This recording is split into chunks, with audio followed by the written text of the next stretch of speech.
কেউ কি পিছনে আছে? পে পে পে পে পাগলা স্যার দেখি তো। এই লুকা লুকা কই, কাউকেই তো দেখতে পেলাম না। আমারই ভুল হয়তো। Good morning students. Good morning teacher. এই পাগলা স্যার আমরা রুমে ঢুকে পড়েছি। কত বাজে? হ্যাঁ, এখন আসছিস কেন? স্যার ঘড়ি নাই, কি টাইম বলবো? 10টার সময় স্কুল, আর এখন 11টা বাজে। এতক্ষণ কই ছিলি? স্যার মেয়ে দেখতে গেছিলাম। এই, আমি তোকে বলছি। স্যার আমি 2 নাম্বারে গেছিলাম। তুই? Sir 1 number. আর তুই কই ছিলি? Sir 4 number.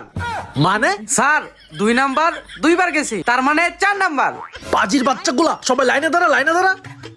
ডানে ঘোর, বামে ঘোর, সাবধান, বামে ঘোর। হালার পোলা। তবে রে, আমার ক্লাসে গালি। আজকে তোদের এমন মজা বুঝাবো, দাঁড়া।